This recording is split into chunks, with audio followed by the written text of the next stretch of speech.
नमस्ते, आप देख रहे हैं कच्चा चिट्ठा। मैं हूं आपके साथ जसप्रीत कौर। डोनाल्ड ट्रंप ने गाजा पर एक बार फिर यू टर्न लिया है। उन्होंने हमास को युद्ध समझौते के लिए 4 दिन का वक्त दिया है। पहले ट्रंप ने 72 घंटे का अल्टीमेटम दिया था, जिसे अब उन्होंने बढ़ाकर 4 दिन कर दिया है। वहीं बेंयामिन नेतन्याहू ने ऐलान कर दिया है कि गाजा सिटी से इजरायल की सेना वापस नहीं होगी, ना ही फिलिस्तीन देश बनेगा। उधर कतर ने दोहा वार्ता में तुर्की को शामिल करके इजरायल को फिर से भड़का दिया है।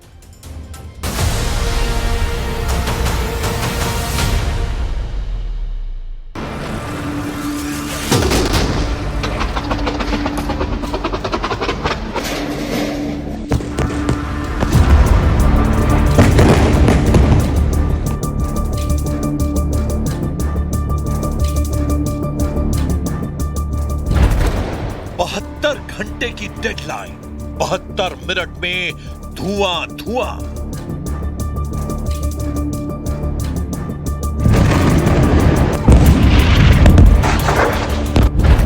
बीस शर्तों के बदले नेतन्याहू के 200 धमाके।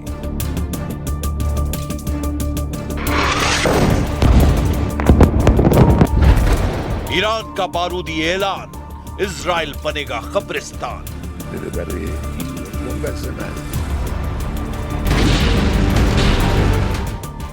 जब ट्रंप गजा युद्ध समझौते का क्रेडिट लूट रहे थे, तब इजराइल बारूदी तांडव मचा रहा था।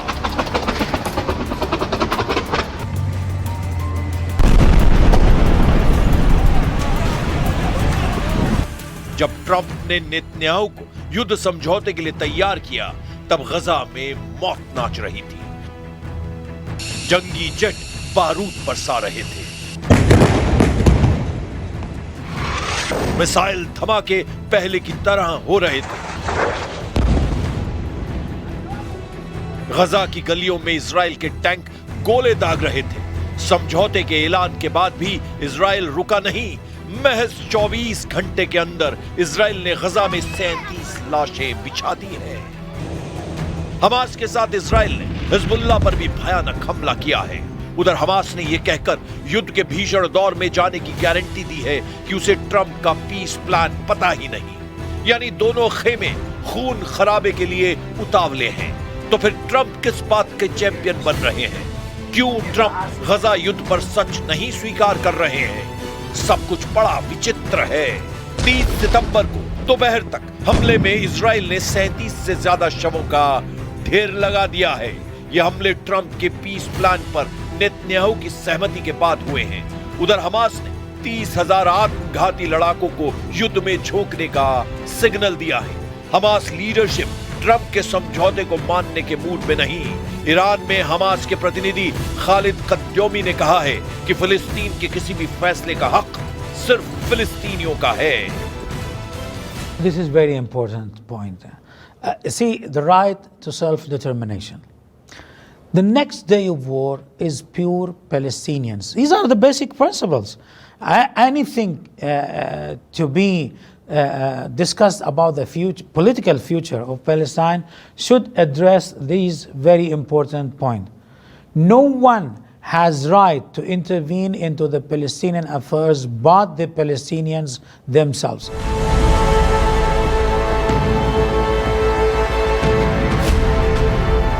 हमास को ट्रंप के पीस प्लान में खामियां ही खामियां दिख रही हैं, तो नेतन्याहू ने भी अपना स्टैंड बदल लिया है।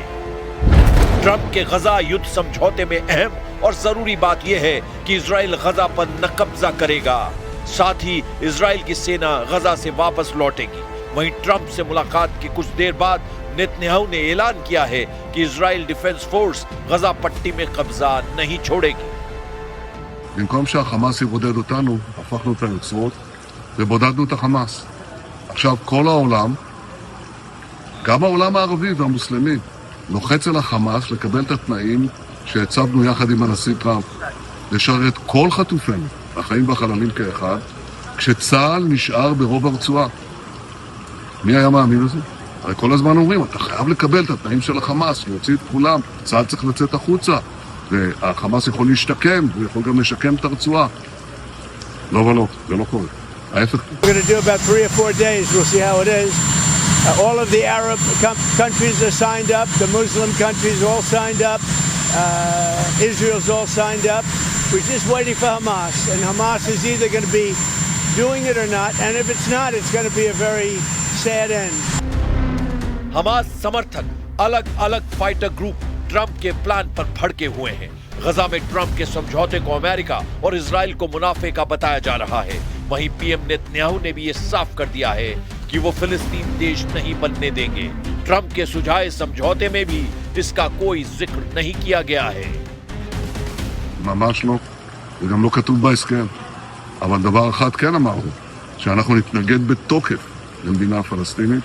הנשיא טראמפ גם אמר את זה, הוא אמר שהוא מבין את זה, הוא אמר באו"ם גם שזה יהווה פרס עצום לטרור וסכנה למדינת ישראל, וכמובן שאנחנו לא מסכימים. ट्रंप की 20 पॉइंट गजा डील की यूरोप और अरब देशों में जमकर वाहवाही हुई, लेकिन जिनके बीच ये समझौता होना है वहां सब ठीक नहीं। फिलिस्तीनी इस्लामिक जिहाद समूह के चीफ ने ट्रंप के पीस प्लान को अरब वर्ल्ड की तबाही बता डाला है। ईरान समर्थित लड़ाका ग्रुप के चीफ जियाद अल नखाला ने कहा है कि गजा पर अमेरिका और इजराइल की घोषणा क्षेत्र को उड़ाने का नुस्खा है। कुछ विदेशी नेता इस योजना को लेकर आशावादी हैं, लेकिन ये इजराइल को फिलिस्तीन पर लगातार हमले का नुस्खा बनेगा। ट्रंप ने गजा पीस प्लान पर 8 मुस्लिम देशों को पहले ही मना लिया था, मगर ईरान जो कि सबसे बड़ा फैक्टर है वो ट्रंप के काबू में नहीं आ रहा है। जाहिर है ईरान से बैकअप मिलता रहा तो हमास फिर से बारूदी घमासान शुरू कर सकता है। फिलहाल लड़ाका ग्रुप अपनी ताकत बढ़ाने में जुटा है। ट्रंप ने गजा डील में शर्त रखी है कि हमास को अपने हथियारों को नष्ट करना होगा। हथियारों को नष्ट करने का मतलब ये समझना सही होगा कि हमास को अपनी ताकत को छोड़ना होगा। लेकिन फाइटर ग्रुप ने हाल के दिनों में हथियार में इजाफा किया है। INSS के मुताबिक युद्ध की शुरुआत हमास के पास हजारों हल्के हथियार थे, जैसे Kalashnikov assault rifle, sniper rifle, machine gun और बड़ी मात्रा में ग्रेनेड। INSS के मुताबिक 7 अक्टूबर को हमास की बटालियनों के पास बड़े पैमाने में एंटी टैंक हथियार थे। इन हथियारों में RPG रॉकेट लॉन्चर और कई तरह की घातक कॉर्नेट मिसाइलें शामिल थी। INSS के मुताबिक युद्ध की शुरुआत में हमास के पास 30,000 रॉकेट और मिसाइलें थी। उनमें से ज्यादातर शॉर्ट रेंज लगभग 10 किलोमीटर तक और कुछ मीडियम रेंज यानी लगभग 40 किलोमीटर तक। वहीं कुछ लॉन्ग रेंज लगभग 250 किलोमीटर तक मार करने वाली मिसाइलें थी। लेकिन अब हमास के पास फोटोग्राफी और हमले करने वाले ड्रोन भी मौजूद हैं। AP की रिपोर्ट के मुताबिक हमास के पास जो हथियार है उनका ब्यौरा कुछ यूं है। हमास के पास मेड इन ईरान स्नाइपर राइफलें हैं। चीन और रूस की बनी AK-47 असॉल्ट राइफलें हैं। वहीं नॉर्थ कोरिया और बुल्गारिया में बने रॉकेट लड़ाका ग्रुप इस्तेमाल करता रहा है। हमास को ग्रेनेड और गजा में गुप्त एंटी टैंक रॉकेट की सप्लाई उत्तर कोरिया से होती है। हमास में 30,000 कट्टर लड़ाके बताए जाते हैं। युद्ध में हमास अकेला भी नहीं। यमन के हूती और लेबनान के हिजबुल्लाह फाइटर इजराइल को दहलाने का कोई मौका हाथ से जाने नहीं देते हैं। इजराइल को उलझाने के लिए हूती और हिजबुल्लाह लगातार हमले करते हैं। इजराइल को लेबनान फ्रंट की अनदेखी भारी पड़ जाती है। इसीलिए ट्रंप के पीस प्लान के बाद भी नेतन्याहू आर्मी लेबनान में हमले तेज कर चुकी है। इजराइल ने हवाई हमले में हिजबुल्लाह के 2 टॉप कमांडरों को ढेर कर दिया है। मारे गए कमांडरों के नाम मोहम्मद अब्बास शशौआ और मोहम्मद हुसैन यासीन हैं। इनमें शशौआ दक्षिण लेबनान के सोमोर में तोपखाने का इंचार्ज था। वहीं शाफीक इलाके के तोपखाने की कमान हुसैन यासीन के पास थी। नेतन्याहू को यकीन है कि ट्रंप की शर्तें हमास कभी नहीं मानेगा, इसीलिए लड़ाकों को ज्यादा से ज्यादा नुकसान पहुंचाया जाए। हमास के लिए जिन शर्तों को मानना नामुमकिन है उन्हें भी जान लीजिए।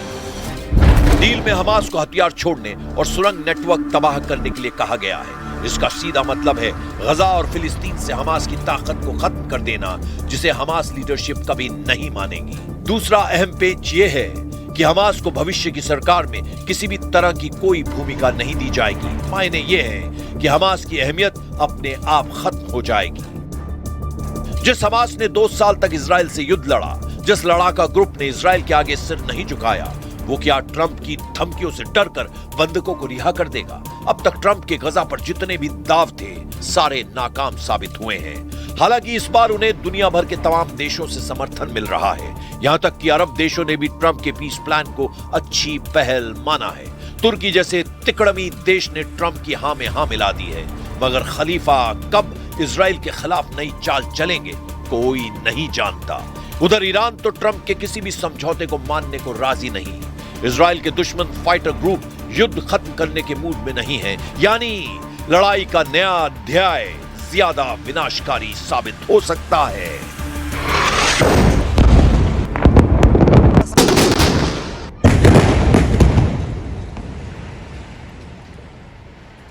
हमास को ठिकाने लगाने का ट्रंप प्लान काम करे या ना करे, लेकिन जर्मनी के एक बड़े ऐलान ने ट्रंप को बुरी तरीके से फंसा दिया है। जर्मनी ने कह दिया है कि अब रूस के साथ शांति के हालात नहीं है।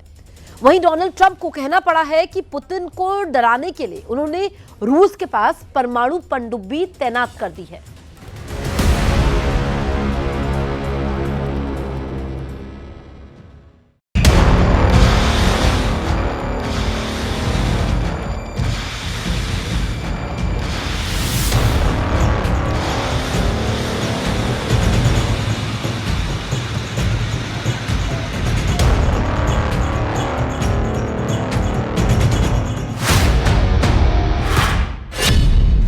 टोमाहॉक को देखकर पुतिन बिगड़ गए हैं।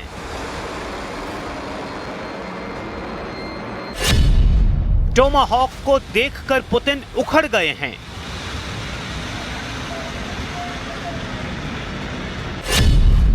टोमाहॉक को देखकर पुतिन का गुस्सा रिकॉर्ड तोड़ रहा है। 2500 किलोमीटर रेंज वाली ये क्रूज मिसाइल अब यूक्रेन को मिल सकती है और इस मिसाइल ने रूस और नेटो के बीच तनाव को माउंट एवरेस्ट जितना बुलंदी पर पहुंचा दिया है। टोमाहॉक अमूमन समंदर से लॉन्च की जाती है। इस मिसाइल को समंदर में जंगी जहाज से लॉन्च किया जाता है। इस मिसाइल को पनडुब्बी से फायर किया जाता है। ऐसे अटैक अमेरिका ने कई बार इराक और अफगानिस्तान में किए हैं। सीरिया और यमन पर भी यही मिसाइल बरसाई हैं। अब इसका लैंड बेस्ड लॉन्चर, जिसे लॉन्ग रेंज फायर यानी LRF लॉन्चर कहा जाता है, यह ऐसा विकल्प है जिसे अमेरिका खुद अपनी सेना से हटाना चाहता है। लेकिन यही विकल्प अब यूक्रेन के युद्ध को तेज करने का नया ईंधन बन सकता है। अमेरिका के उपराष्ट्रपति JD वेंस ने कहा है कि ज़ेलेंस्की की टोमाहॉक वाली डिमांड पूरी करने पर बात चल रही है। अगर ऐसा होता है तो समझ लीजिए कि यूक्रेन और रूस के युद्ध में ऐसे शोले भड़केंगे कि फिर ये जंग किसी भी वक्त वर्ल्ड वॉर में तब्दील हो सकती है।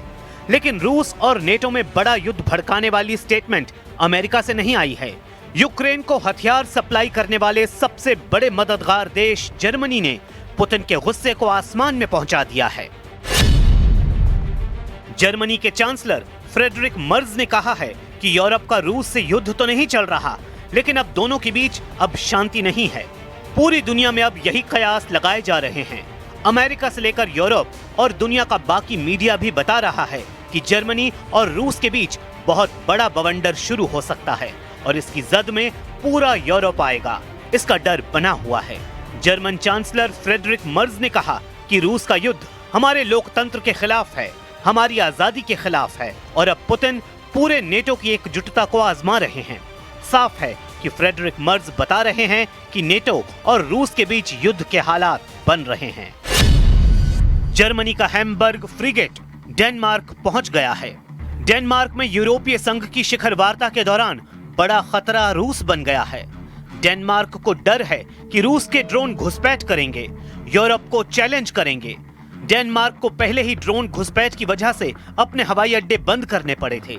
यही वजह है कि 5800 टन का ये फ्रिगेट, जो SM-2 मिसाइल डिफेंस और हार्पून एंटीशिप मिसाइल से लैस है, उसे जर्मनी ने डेनमार्क की राजधानी कोपेनहेगन के बंदरगाह पर पहुंचा दिया है।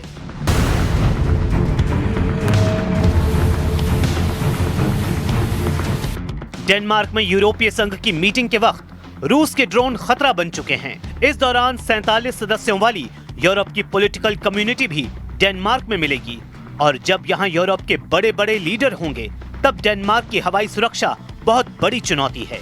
यही वजह है कि डेनमार्क की प्रधानमंत्री मेटे फ्रेडरिक्सन बहुत परेशान हैं। Europæiske kolleger. Jeg har talt med den tyske kansler, den britiske premierminister, statsministerne i vores naboland, Sverige og Norge, og med den finske præsident. Ligesom jeg har været i tæt dialog med NATO's generalsekretær, og vi er nu fra dansk side i tæt dialog med NATO-allierede om, hvordan de i den aktuelle situation kan bistå Danmark, så vi kan beskytte. Denmark की प्रधानमंत्री कह चुकी हैं कि Norway, Poland और Romania के बाद अब उनका देश खतरे में है, क्योंकि इन 3 देशों में ड्रोन वाली घुसपैठ के बाद अब यही पैटर्न डेनमार्क में भी दोहराया गया है। मतलब साफ है कि रूस पूरे पूर्वी यूरोप को दबाव में लाना चाहता है। जर्मनी ने पुतिन को भड़काने वाला एक और कदम उठाया है। जर्मनी के रक्षा मंत्री बोरिस पिस्टोरियस ने लिथुआनिया जाकर रूस को आमने सामने युद्ध के लिए ललकारा है। जर्मन रक्षा मंत्री ने कहा है कि बाल्टिक देशों को बचाने के लिए उनका देश तैयार है और जर्मनी इस इलाके में रूस को मुंहतोड़ जवाब देगा। इसके लिए लिथुआनिया में 2026 तक जर्मनी के 2000 सैनिक तैनात रहेंगे। For us, this means we will continue to respond to Russia's threats and hostile actions in a united and responsible fashion. We are significantly strengthening deterrence and defense, the backbone of our alliance. That is why we are here. Germany takes its responsibility seriously. We are true to our word. We stand by our allies, and we are ready to protect the Baltic region. Germany ऐलान कर रहा है कि Putin से रिश्ते अब युद्ध नहीं, लेकिन युद्ध से कम वाले भी नहीं हैं। वहीं ट्रंप का टोमाहॉक वाला दांव पुतिन के गुस्से का इम्तिहान लेना चाहता है। सवाल है कि क्या डोनाल्ड ट्रंप और उनकी वॉर टीम किसके खिलाफ सबसे बड़े युद्ध की तैयारी कर रही है, क्योंकि दुनिया में कई वॉर जोन एक्टिव हैं और डोनाल्ड ट्रंप को महसूस हो रहा है कि अब उन्हें वॉर जोन में उतरना ही होगा। क्या डोनाल्ड ट्रंप रूस के खिलाफ युद्ध लड़ेंगे? क्या ईरान के खिलाफ सेना उतारेंगे? क्या यमन के टुकड़े कर देगा अमेरिका? या फिर चीन के खिलाफ बड़ा मोर्चा खोलने जा रहे हैं डोनाल्ड ट्रंप? बहुत बड़ा सवाल कि अक्टूबर में ट्रंप क्या करने जा रहे हैं। फिलहाल डोनाल्ड ट्रंप ने एक सिग्नल यूक्रेन के वॉर जोन को लेकर दे दिया है। ट्रंप ने कहा है कि व्लादिमीर ज़ेलेंस्की रूस के खिलाफ जीत सकते हैं, अपने खोए हुए इलाके वापस हासिल कर सकते हैं। I have a shot at it because Russia. What prompted you to change your thoughts on Well, because I've been watching the way Russia's and what Russia's been doing.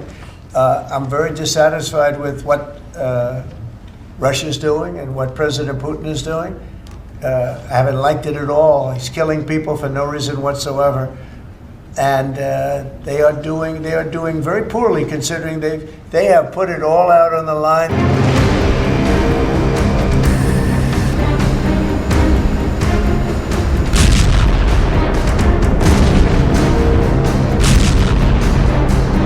Putin से लड़ने के लिए फ्रांस ने पहले ही शुरुआती तैयारी कर ली है। फ्रांस का सबसे खतरनाक जेट राफाल लगातार पोलैंड के आसमान में गश्त लगा रहा है। युद्ध का माहौल अंगड़ाई ले रहा है। ये फ्रांस के राफाल जेट हैं, जिन्हें भेजने वाले इमैनुअल मैक्रों हैं। अब पुतिन से टक्कर लेने के लिए इमैनुअल मैक्रों पूरी तरह सामने आ गए हैं। फ्रांस दावा कर रहा है कि नेटो को रूस से वो बचाएगा। फ्रांस ने रूस को यूक्रेन के बॉर्डर पर रोकने के लिए अपने सबसे खतरनाक फाइटर जेट राफाल को पोलैंड में तैनात कर दिया है। राफाल बख्शेगा नहीं, इसकी गारंटी राफाल पर लगी मिसाइल दे रही हैं। राफाल के विंग टिप पर लगी माइका मिसाइल, ये एयर टू एयर मिसाइल है जो दुश्मन के विमान को 80 किलोमीटर की रेंज में मार सकती है। जब दूसरा राफाल पलटता है तो उसकी विंग्स के नीचे नजर आती है मैजिक सुपर 530 मिसाइल। इसकी रेंज है 40 किलोमीटर, यानी लंबी और छोटी दूरी। मैजिक सुपर 530 और माइका, हर तरह के खतरों के लिए राफाल पूरी तरह तैयार है।